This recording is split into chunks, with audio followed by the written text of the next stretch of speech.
BD animation বলছেন বাংলাদেশ কি আর কোনোদিন ভারতে খেলতে যাবে, আপনাদের কি মনে হয়? আমার কাছে পার্সোনালি মনে হয় বাংলাদেশ ভারতে খেলতে যাবে এবং ভারতও সেপ্টেম্বরে বাংলাদেশে খেলতে আসবে। পুরো জিনিসটাই হয়েছে রাজনৈতিক কর্মকাণ্ড বিবেচনায়। দেশের রাজনীতিতে পরিবর্তন এসেছে, গভর্নমেন্ট চেঞ্জ হয়েছে।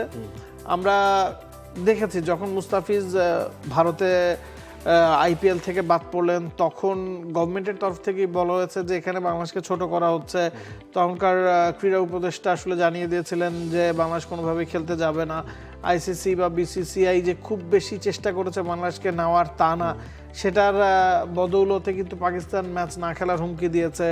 সেখানে গিয়ে আবার আইসিসিকে অনেক দিন দরবার করতে হচ্ছে এবং পাকিস্তানের সাথে দিন দরবারে আমিনুল ইসলাম বুলবুল উপস্থিত ছিলেন। বাংলা যাতে পার্টিসিপেশন ফি পায়, তাদেরকে যাতে কোনো ধরনের জরিমানা করা না হয়, এই বিষয়গুলো নিশ্চিত করা হয়েছে। বাংলাদেশ লাস্ট যেই আইসিসির বৈশ্বিক ইভেন্টে রাজনৈতিক কারণে পায়নি, সেটা যাতে দেওয়া হয় 2031-এর আগে, সেই বিষয়ে কথাবার্তা হয়েছে।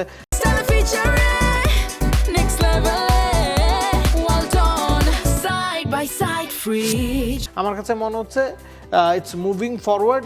এবং যেহেতু দেশের গভর্নমেন্টে পরিবর্তন এসেছে, নতুন সরকার এসেছে, আমার কাছে মনে হয় যে সেপ্টেম্বরে ইন্ডিয়াও খেলতে আসবে। তার আগে গভর্নমেন্ট রিলেশনের যে ইমপ্রুভমেন্টটা দরকার সেটা হয়ে যাবে, যেহেতু এখনও সেপ্টেম্বর আসতে অনেক সময় বাকি আছে।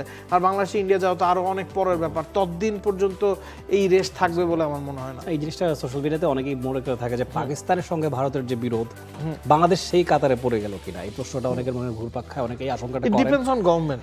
কিন্তু আমার কাছে এখন পাকিস্তান ভারতের যুদ্ধ হয়েছে নট মানে 1 বছরও হয়নি।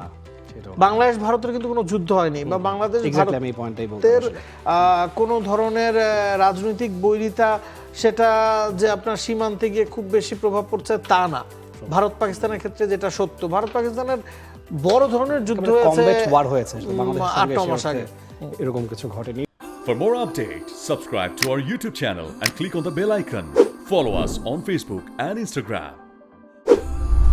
Download T-Sports app to enjoy exciting games and highlights. Visit tsports.com.